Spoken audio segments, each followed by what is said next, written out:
All right, I was just coming over to check on you.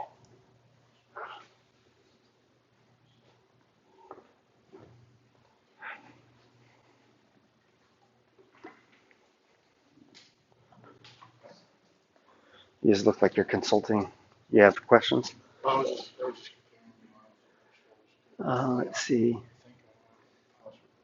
Actually, run this with summary in front of it and then model in parentheses, and you're going to get something that looks much more like an ANOVA table. Yeah. Oh, yeah. Oh, there it is. I didn't see it down there. Yeah.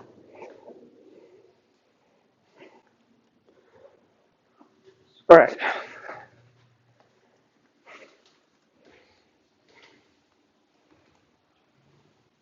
Waiting on one person, so just hang out for a few minutes. Yeah. Oh, yeah. Do you know what I did for this one? Oh, yeah. Go. So look at that. You've multiplied times 5, but there are only 1, 2, 3, 4 columns. Oh, okay. That's what I meant You don't even know. So in my note that I left you. Okay. So do I still times by 3? You still multiply times 3. So this is a row mean. Mm-hmm. The row mean is being calculated across Yeah. 1, 2, 3, 4 columns, and within each of these subgroups there are 3 observations. Okay. So for the column means, you did the same thing with the column means. You have 1, 2, 3, 4, 5 rows that you're going across. So I think for the column means you had 4 and 3 rather than 5 and 3, but check that. Okay, Or maybe you did it correctly. 5 and 3. 5 and 3, okay. So it's different. It depends on how many columns and how many rows you have. So it would be 5 and 4 for column? Nope, this would be 5 and 3, because once again you have 1, 2, 3, 4, 5 rows that you're getting a column mean across. But within each of those, there's still only 3 observations. Yep. Yeah. So I made my model, I ran it, I have that done. You spelled population wrong. Oh, did you fix that? Yeah, I fixed okay, that, all yeah. right. So it's ran, we're good here. Yep. What is my next step? You need to get the summary data.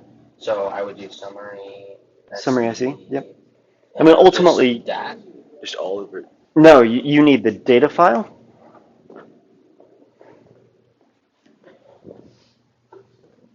You need the data frame. You need whatever your measured variables are and whatever your group variables are. And that model, you're eventually going to run the model to see if the ANOVA was significant, to see what effects are significant, but you don't need to do that today for what we're doing.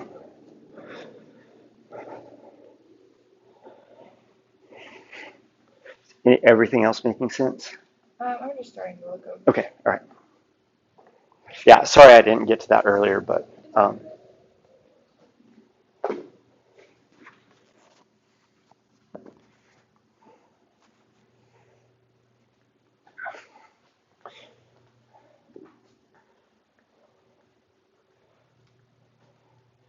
when you actually run the model and get the results of the ANOVA, you should see that it's going to tell you that every one of these effects is significant. So everything about this, there are differences just all over this data set. And it kind of makes sense because Galveston is a southern population, Oklahoma City is a northern population.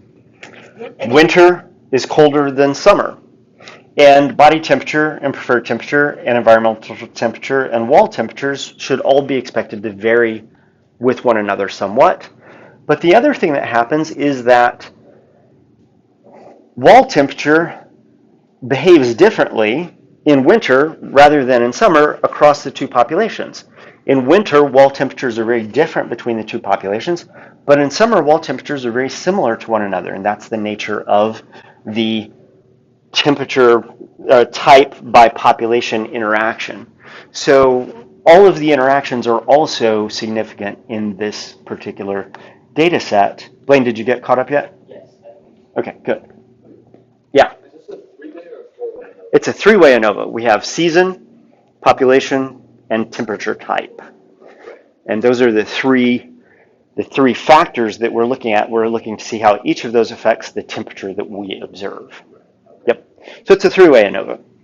And there isn't a fourth categorical variable in the data set. So when you look at the structure of the data set, you see that there are 3 things that are character data, and then there are 2 things that are temperature data. And that's all there is in the data set. So,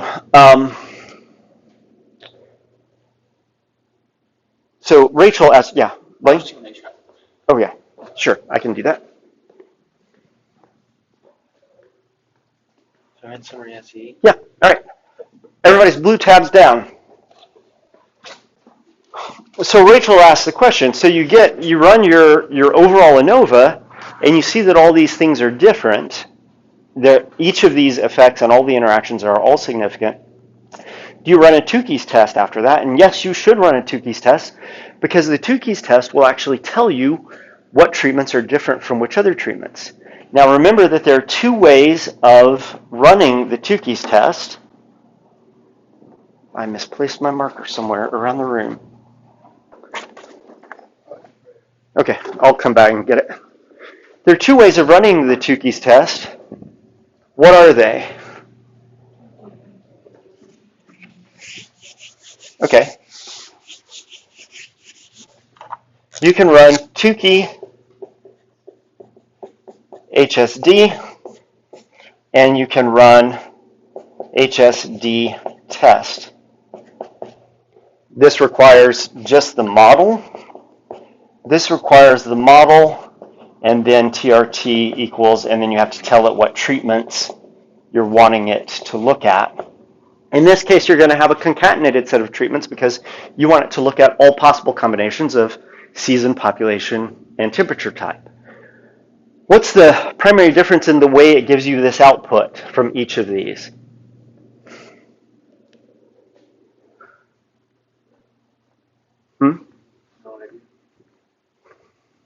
Anybody who's run both of these methods?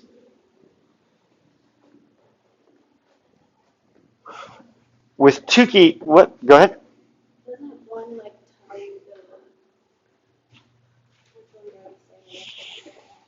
you They both tell you that. They just tell it to you in different ways. Yeah? Okay, so in this case, out next to each treatment, so let's say we have winter Galveston body temperature, winter Galveston wall temperature, it will put letters out next to these. If the letters are the same, they're not different from one another. If the letters are different, they're different from one another. This one gives you winter Galveston body temperature compared to winter Galveston wall temperature, and it gives you a p-value. If the p-value is less than 0.05, it's significant. It's a significant difference between those two pairs. If it's greater than 0.05, it's not a significant difference between those two pairs. So this does the same thing that this does. It gives you these comparisons. It's just that you have to work a lot harder to get the actual pairs, the pairwise comparisons, out of doing it this way than this way. Now, in order to do HSD test, you have to have package Agricole loaded. That's the only reason that I ever use Agricole. It's the only thing that I use it for. But it will give you a list of all of your different treatments with letters out next to them that tell you which things are different from which things.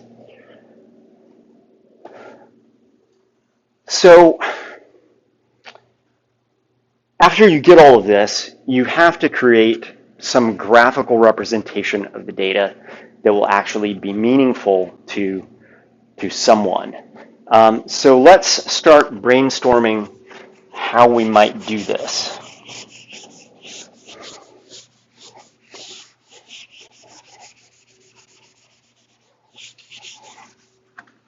So we're going to start with ggplot. What are the things we generally have to give ggplot at the very beginning?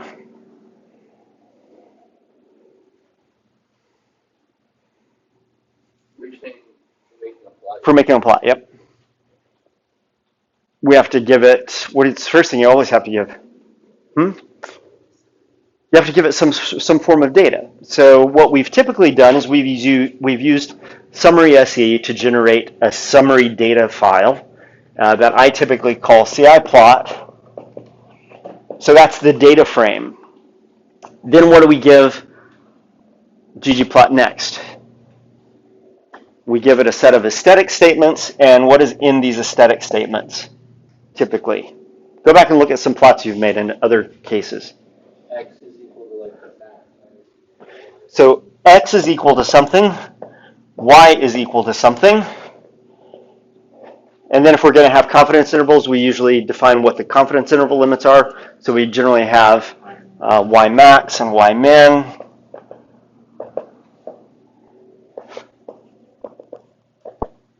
What other things do we put in the aesthetics column? Group equals status. Okay, so we have grouping variables. So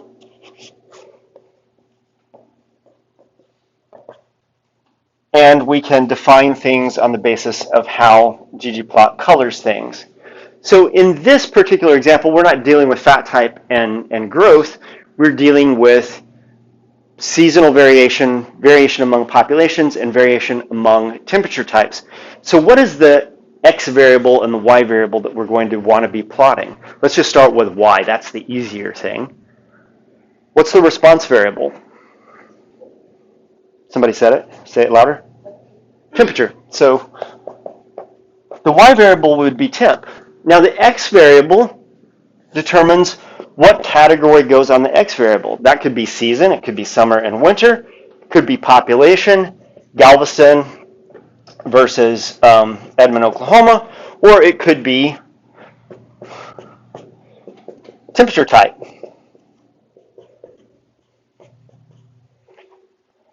Could be any of these things. Which one do you think you want to plot?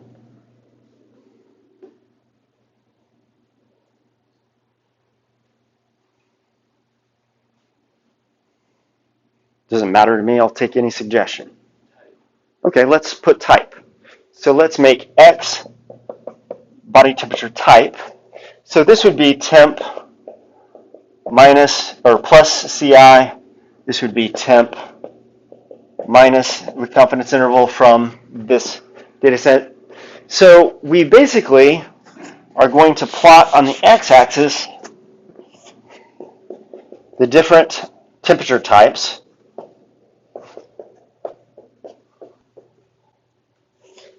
Temperature is the y variable, but we also want to be able to plot information about population and season. So how are we going to do that in a plot?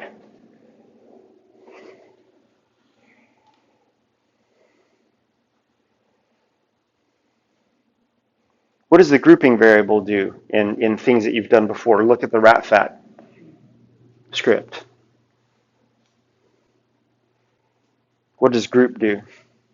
Creates like separate groups of like data. Yeah, in this case, we had fat type as the x variable, and we had group as another grouping variable, and in this case it was sex. What would we do for that for this particular example? Okay, so you might put group as season.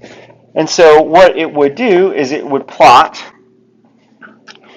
body temperature and wall temperature and environmental temperature and preferred temperature in the summer,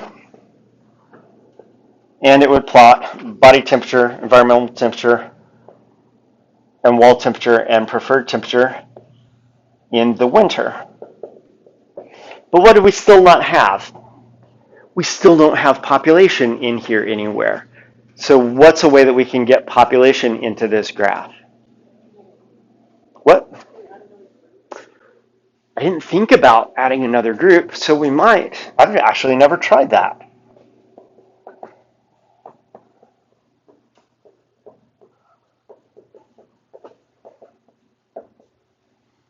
I don't know how that would work. Once we have all of that done, what are we going to want it to give us?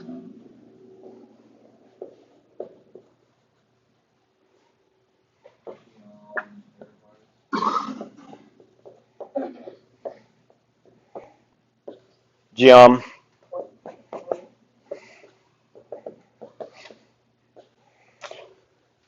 Just try that.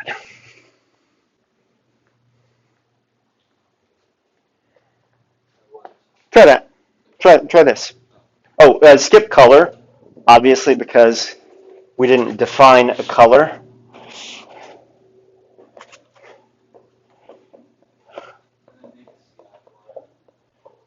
Well, you've already done that. You've already run summary SE.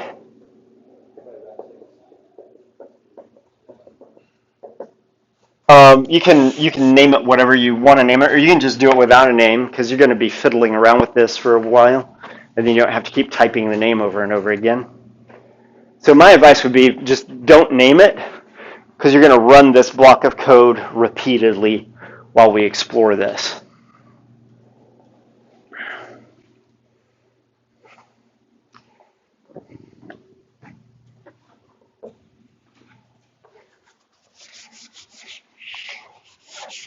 And Elizabeth, I've never tried this, so if it goes wrong, it's not my fault. You've got a pink sticky. Did it not work?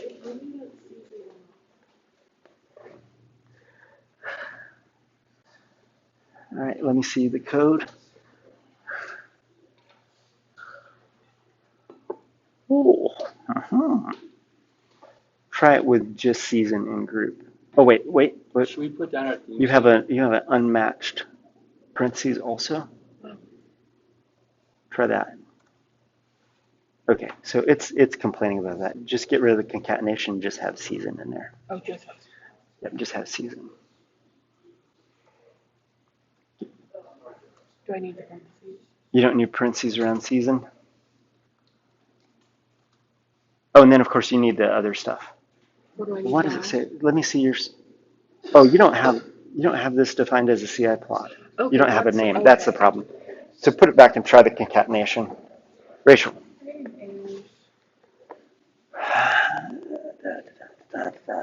CI plot not found. Did you name your summary SE? Let me see your summary SE up here. You didn't name that as anything. So it's looking for something that it can't find.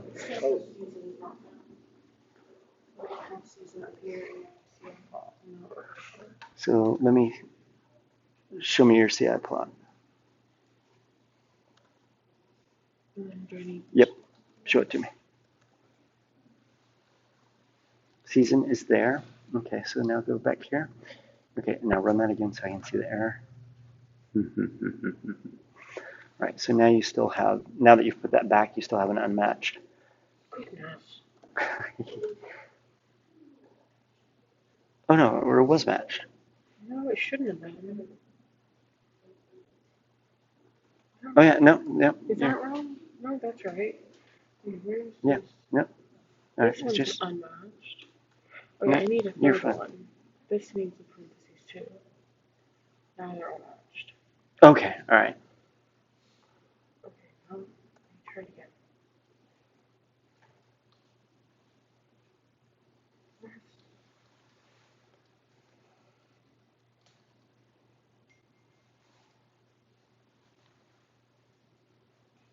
It's complaining about that. Just do season. Yeah, it's not going to run with the concatenation. I named this. Do I need to change anything here? So you named, oh yeah, so you need to name that X. So you need to pull up X. You can't do, nope. So just do group equals season.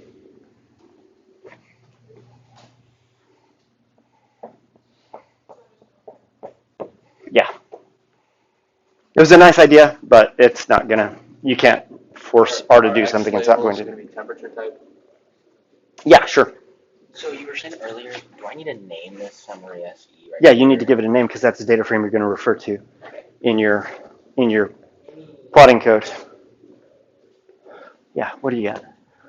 I'm trying to just run to that. Okay, so you don't have anything for color here.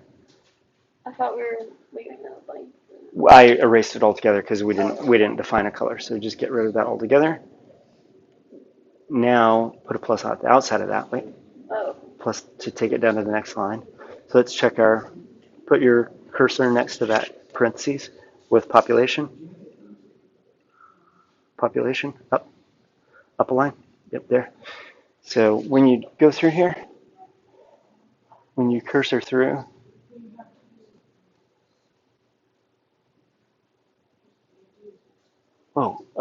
yeah, okay, all right. So just have one grouping variable. Close that parentheses. So you see that parentheses matches with that parentheses. So that should run. Try running that.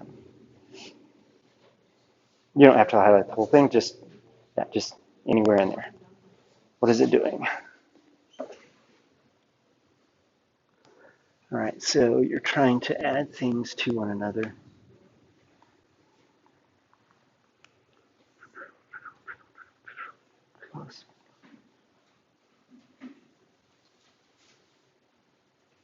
Get rid of scale y continuous just because you don't really need it. And get rid of all that group text also. Oh, because you don't have any of this stuff in this thing. You just copied from another plot. You don't have any text in your CI plot anywhere. Yep. Now try it. Okay. Just run the actual code. Run that.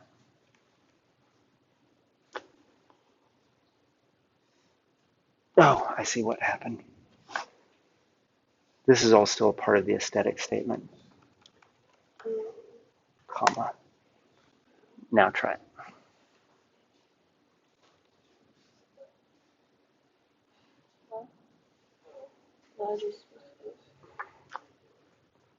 You don't have that defined yet, do you? I do. Did you run that? Yeah. Okay, now try your graph again. Right, hold on. Click right here. On the X. Let it hover there for a minute. Take it off. All right, unmatched bracket. Okay, so go here. Put your cursor there. Highlight that bracket.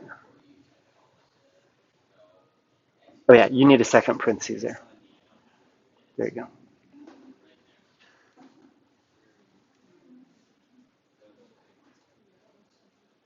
Type not found. Show me your CI plot.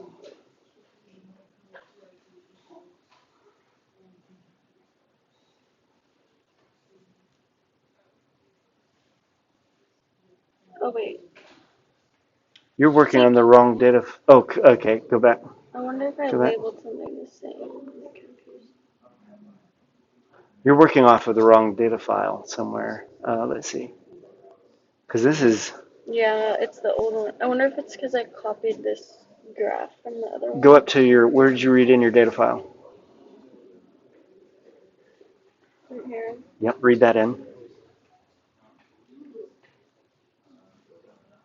Yeah, all right. Let me see. See the top. Okay. All right. Is that right? Yeah. So that's I think that. it's the new file. Is it maybe because I used, I don't know if that's how it works, like the same title from a different report? The same variable name? No, shouldn't, because it's looking at data equals dat. Run that, and then let me see. Do summary model. Okay. All right. Now go down to this. Right. Okay. Run that. Okay. All right. Go down to your plot. Do these have to be in Nope. those? Nope. Type temp. Run that again. Oh, does group go within the aesthetic? Nope. It is in the aesthetic. Okay. Run it again. Good. Run it again. Now give it to me. Okay. Something's wrong with your CI plot. Where's your summary SE? Right there. Did you run that? Mm-hmm. Run that. Okay. Now go down and run it. Have you turned off R since you last worked in R? No. Okay. All right. There you go. Oh. All right.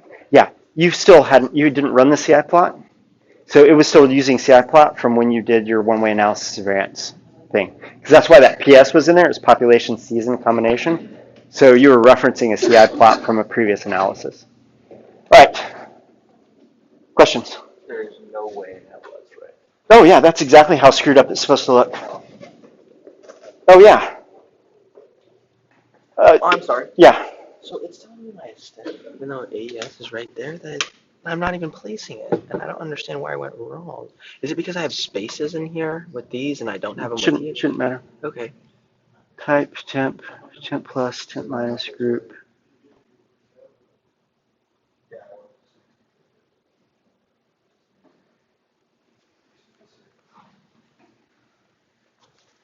Oh, sorry. I mean, it Does the mouse actually work? Shouldn't matter. I don't know.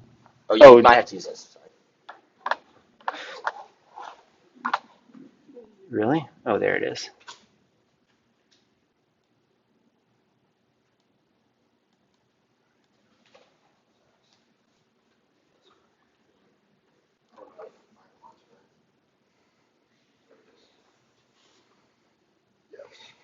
Okay.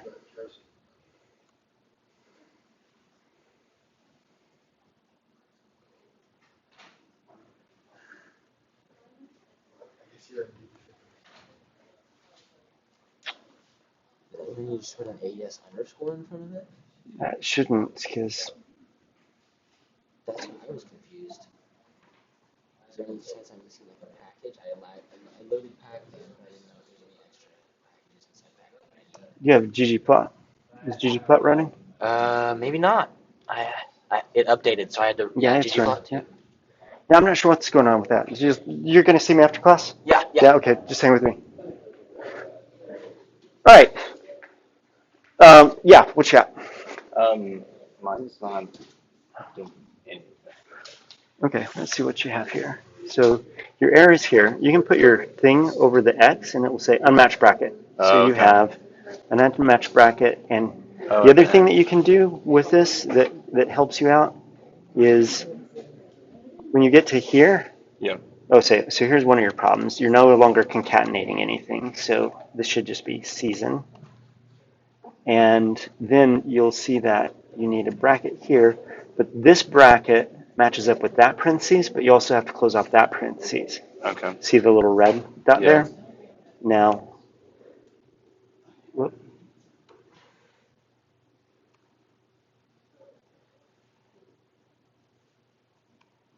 Okay, now try it. Did you define? No, I don't think I did. Yeah, you have to name that dude. Name that dude. Yeah. Oh, that's exactly the crap you should have. Oh, yeah. You put lines on yours so it makes it a little less gibberishy, but still pretty much gibberish. Did that work? No. So did you run it? No. Name it scatplot and then run it. Now run that. So now show me it so that we know that it did it. Type in scatplot and just did it. Call it up.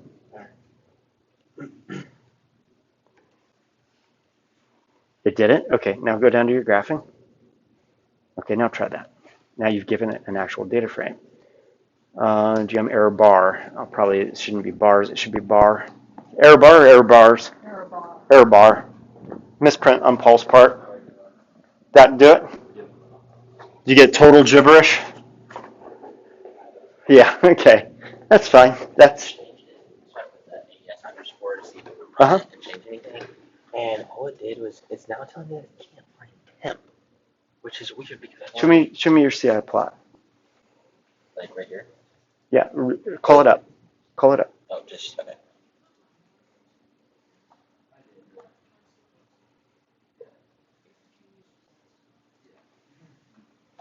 Okay, so that's giving you what looks like CI plot. Okay, so and it looks like temp is one of the things. Go temp. Temp is one of your things. All right. Yep. Sorry. So go to your graphing block. Okay.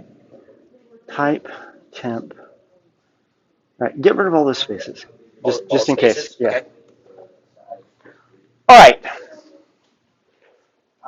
Does that plot, regardless of how refined it is or not, does that plot do anything to help you out? Okay. Does nothing to help you out. Probably because you can't see which point goes to which treatment. So add to your graphing block in the aesthetics statement,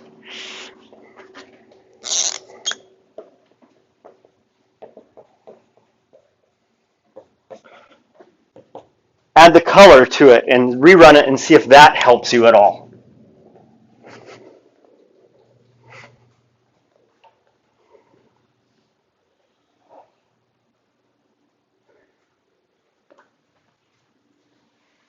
So I tried it, now I'm going to try putting a space after temp and the comma to make sure it's not putting Okay. this Did that help at all? a little bit. A little bit. Hardly any. We'll fix this in my office. We'll look on with somebody else for now. Oh yeah, does that help? Kind of. Can you make any kind of sense out of that? What's there a way that we can make them not overlap? Yeah, we can position dodge them.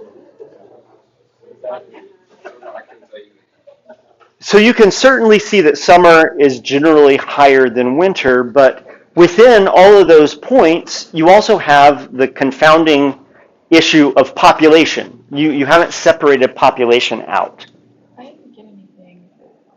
when you ran color.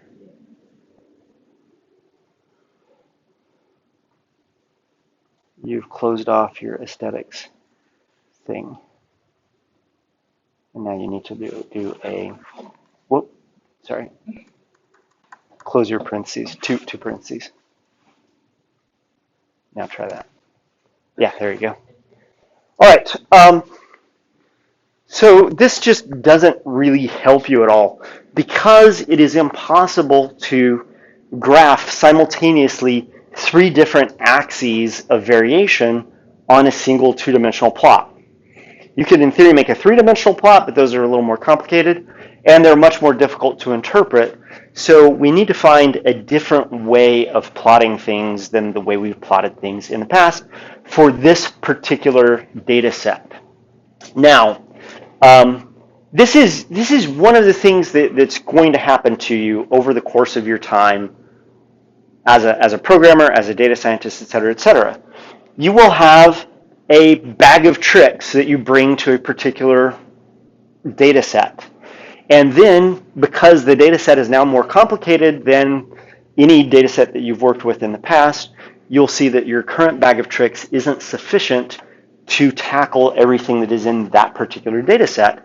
And you're going to try the tricks that are in your bag, and you're going to find that they give you output that isn't particularly useful. And so you have to come up and learn different ways of doing things. And that's what we're going to work on, except that we're not going to have time to finish that today because it's only 10 minutes left in class. So save what you've done, in spite of the fact that that is a truly horrific graph. And by the way, I generated this graph in the process of dealing with this data set myself before I had to pick up then a different way of graphing things where we can look at 3 categorical variables all simultaneously, and I will show that to you on Friday. Needless to say, if I don't show you that until Friday, I can't really ask you to turn in a report on Friday, can I? Right. Yeah, that would be unreasonable of me. I also wasn't terribly in touch over the weekend, over the Easter holiday weekend, and I had emails from some of you that I did not get back to in a very timely fashion. So I think what I want to do is I want to postpone the due date for the 2A ANOVA practice homework, the 4 problems, until Friday to give you time to come and ask me questions. I already had people this morning in my office asking me questions about that. So that'll give you time to finish that. And let's put off the report until Monday, and we'll see how things go on Friday. Because what I want you to do is I want you to, between now and tomorrow, so here's the other thing. We don't have a lot of turnaround because tomorrow is actually not Thursday. Tomorrow is actually Friday. So tomorrow I want you to look into, do a web search, gain some information about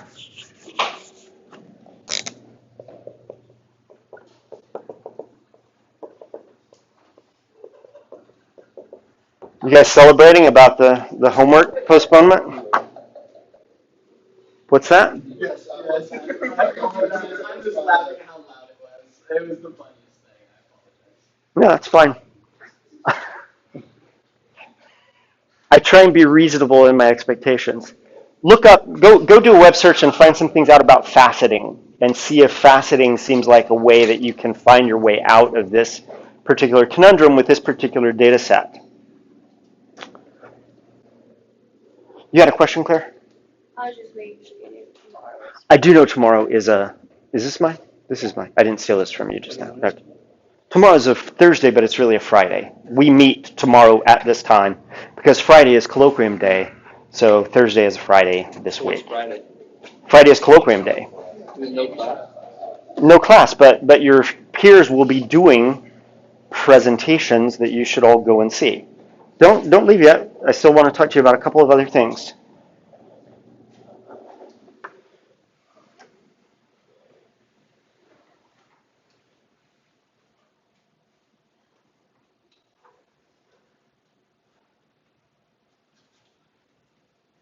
The graph that I'm striving you to get to is a graph that looks like this. So this is what faceting does.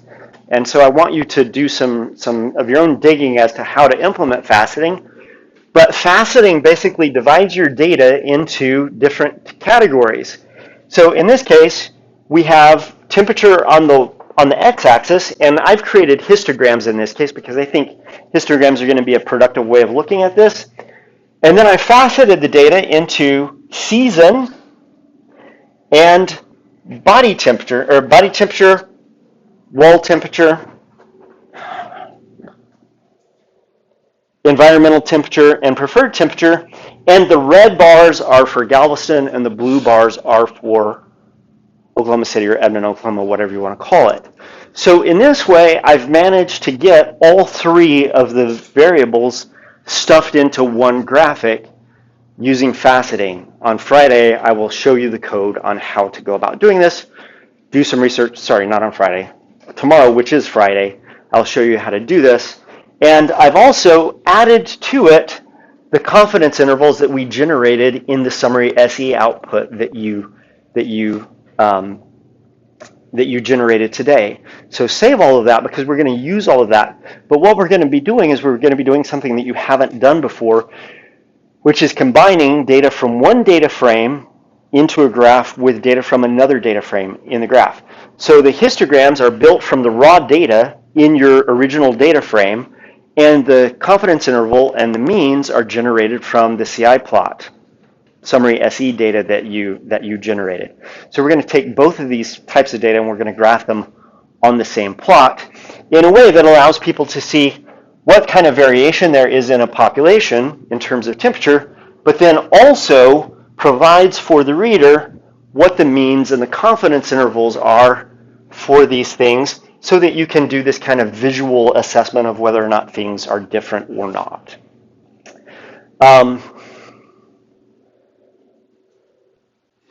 Two things about the homeworks.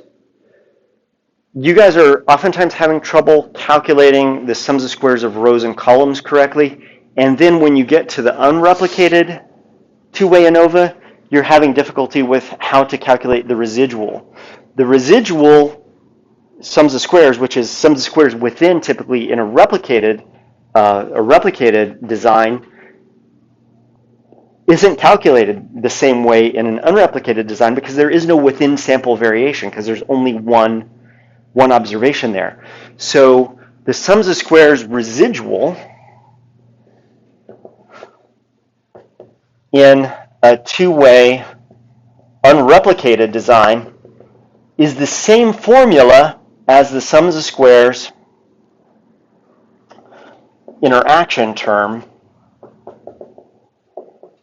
in a two-way with replication. So go back and review those things. In the sums of squares interaction, it's the subgroup mean minus the row mean minus the column mean plus the grand mean squared added across all your subgroups. But because there is no subgroup mean in a two-way unreplicated design, it's just the value of the row by column value minus the row mean, minus the column mean, plus the grand mean. The value itself stands in for the subgroup mean when you're calculating the residual here. And because you're using this same formula for residual and interaction, there is no interaction term in an unreplicated design because the sums of squares interaction is the only residual term that you have. So that's a common thing that's tripping people up as you go through this. So be working on the homework between now and tomorrow. Also take a stab at the report data. So I think some of you were just getting started on it today. That's fine. I'm doing you a huge favor by going through these issues with you with that data set in class because I want you to do well on the report rather than suck on the report, because sucking on a report just kind of sucks. It's just not good. It's not good for you. It's not good for me. It's not good for you because you don't get a very good grade. It's not good for me because I have to read a report that's not very good. Generally speaking, I'm just being honest with you. Generally speaking, your first reports were actually pretty decent. The places where you struggled, and I knew you were going to struggle on this, which is why I spent quite a bit of time on class in this, is in how you talk about the process of testing the assumptions. And so you'll see in the notes on your written reports, you performed the test just fine in R. Your R scripts were all in pretty good shape. All of your R scripts could warrant a little more annotation for yourself for future iterations of things that you do. But generally, you did everything correct for the most part in R with some minor glitches. But the way that you talk about the testing of assumptions and why you're choosing to ignore assumptions needs some work. And so read over those between now and tomorrow morning. And if you have questions about comments that I made, bring those up in class tomorrow as well. Chances are the answer for you would be beneficial to your peers as well. Yeah. So like, how did you grade it? Was it like 50-50 markdown file? Yeah, it was 50-50 markdown file. So if you didn't turn in a markdown file, your grade fell in half. So if you didn't turn in a markdown file or your markdown file was corrupted because you didn't actually get the analysis to run, et cetera, you need to come and see me.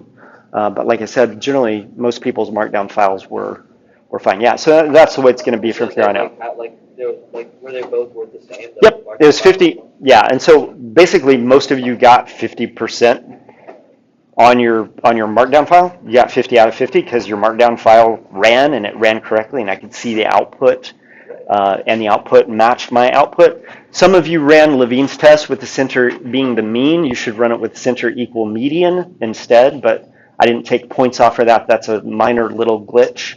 But the default way of running Levine's test is to make the median the center, and that's because the median is the midpoint, is the point where half the data is above and half the data is below. The median tends to reduce the influence of outliers. So if you have a skewed distribution, it'll give you a better estimate of variance than if you're using the mean, because the mean tends to get pulled up or pulled down by outliers on one end or the other. So that's why you use the median typically. Yeah. And then like, how do we do just overall on these reports? Oh, overall, everybody did really well. I think the low grade was well, if you turned in an R markdown file, the low grade was an 81 and the high grade was like a 97.5.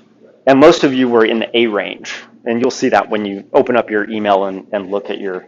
So on your two files that I sent you, your two PDFs, there's one that is your report, there's one that is the markdown. At the end of the markdown, there's 50 out of 50 or 47.5 out of 50 or whatever. And at the end of your report, there's a red box that has some kind of summary statements, and then your grade is in that box as well. Add those two things together, and that gives you your grade for the assignment.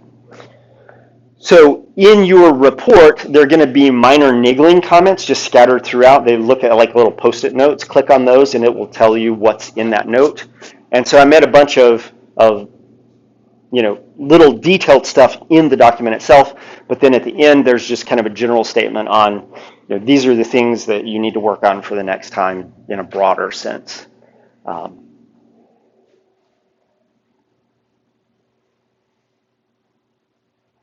Homework due on Friday, report due on Monday. Tomorrow, we will continue thinking about this. Also answer any questions that you have as you start exploring the Gecko dataset more. And the next thing that we're going to do is regression.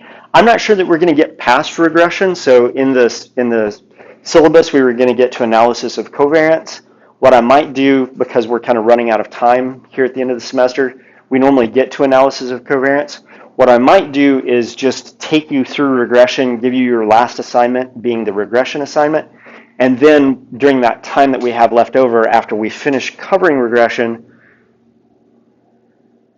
we'll still have time left. I'll go through what analysis of covariance does and how it works, but I won't give you a report assignment for that. So you'll have one less set of grades in the grade book, but rather than try and squeeze that thing in the end and then you're feeling stressed in finals week, I think I would rather just say, let's just make sure we take our time learning regression well and doing a report using regression analysis, and then I'll expose you to analysis of covariance so you know kind of generally how it works and what it's useful for, but I won't require you to do anything about that. So that's my thoughts for the rest of the semester. All right, questions? All right, I will see you tomorrow at 9 o'clock.